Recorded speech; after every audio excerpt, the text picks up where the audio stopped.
Thanks, Lauren. Anyone who knows me knows I'm not very good with PowerPoint, and it was a very last-minute decision to use any slides at all.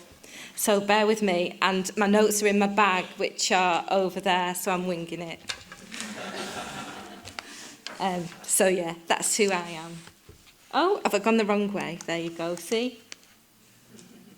So I thought, while I'm here, it's lovely to see lots of familiar faces in the room, and I know lots of you, and lots of you know Curious Minds, but there's lots of new faces as well. And also, Curious Minds is in a quite different situation now than we probably were last time we were in a room with some of you. So I thought it'd be worth just reintroducing our Curious Minds to you all. I know I'm here to talk about my role in the Commission, so I won't spend too long doing this. But we've recently refreshed our vision and mission statement. So Curious Minds is a long-established educational charity. We were established back in 2008 to deliver the Creative Partnerships Initiative across Lancashire and Merseyside. And since then, for more than a decade, we were at the Arts Council England, appointed bridge organisation working across the northwest of England, and we carried out that role from 2012 until the end of March this year. At the beginning of April, we joined Arts Council England's national portfolio. So we're in quite a different situation now than we were probably last time we spoke to lots of you. So that's our refreshed vision and mission statement, and this is our refreshed strategic framework. So the question that we get asked most now is, what is the difference?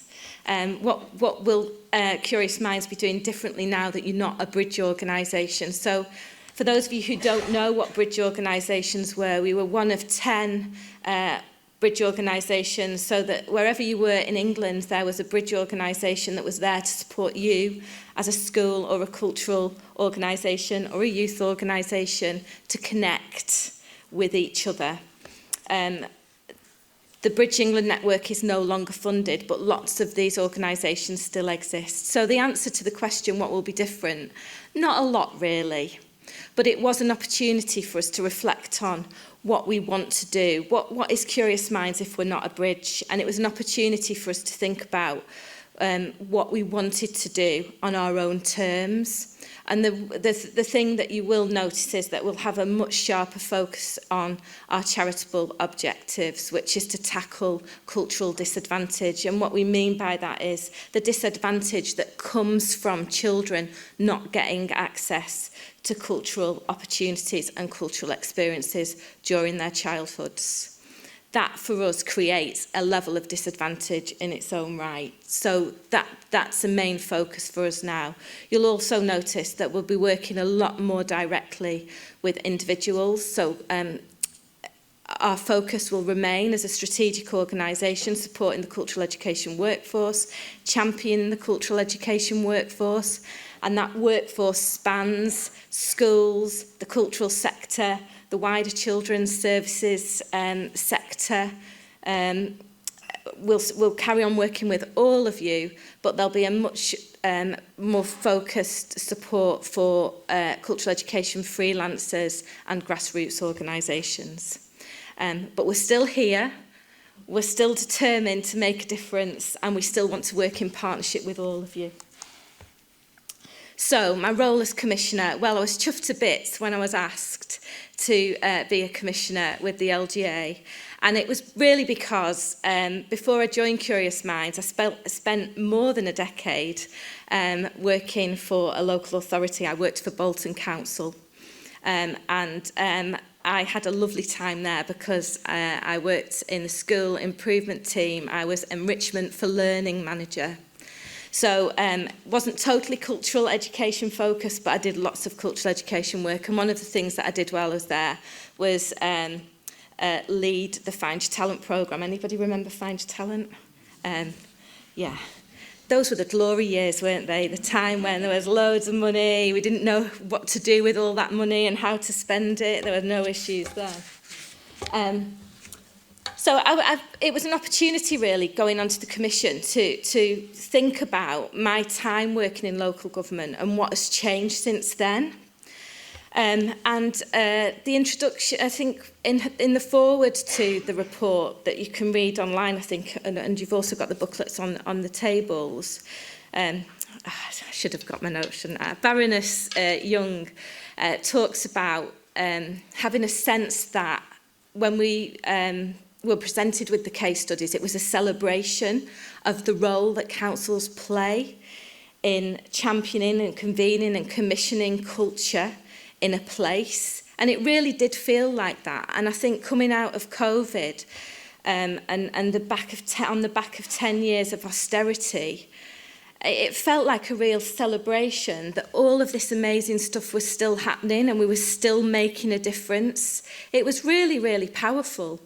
But then at the same time, there were moments of, as a commissioner, and I think we all felt this. I shouldn't speak for others, I know. But I think there were also moments of exasperation and frustration that we were still having to make the case for culture.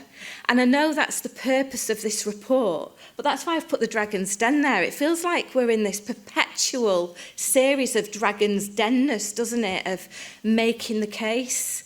And I think that was amplified because last year, like many of you, we were in the middle of preparing our MPO application as well. So we were making the case for our own organisations as well as trying to make the case for culture and make the case for cultural education. And it's really frustrating when you can see in front of you, when you've been doing this job for so long and you see every day the transformational difference it makes to people's lives. I often say that I have the best job in the world because when I walk into classrooms, when I walk into youth centres, when I walk into cultural venues, I walk into rooms full of happy, smiling faces. There's never a problem. You know, sometimes you read Ofsted reports, don't you? And that's the problem with engagement and never a problem if you walk into a classroom where creative stuff is happening. Children are always engaged, they're always learning.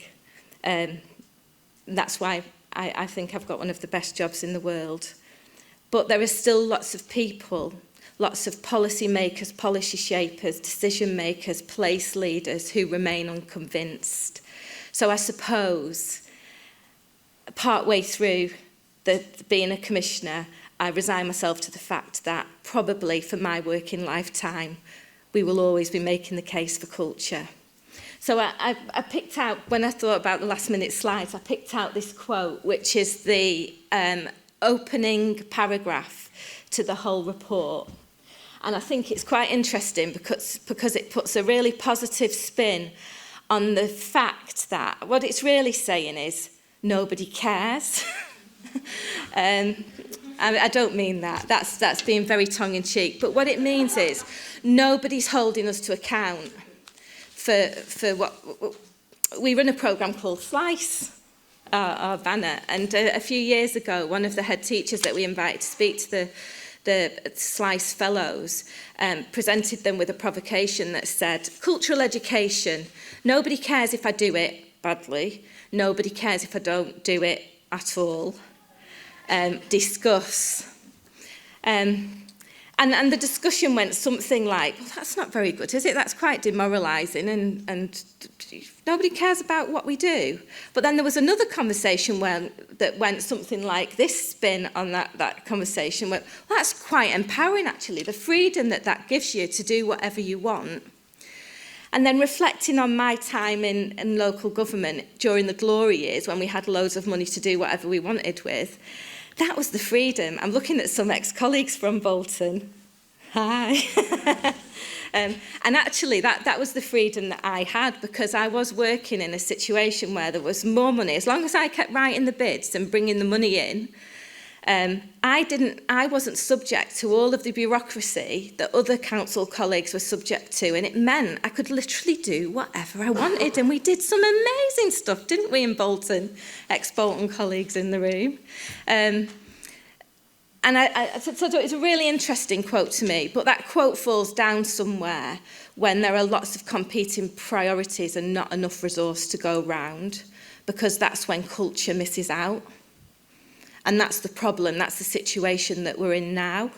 I was in a conversation with a funder from National Lottery yesterday, and we were talking about culture, and he referred to it as a nice to do. And I just put my head in my hands.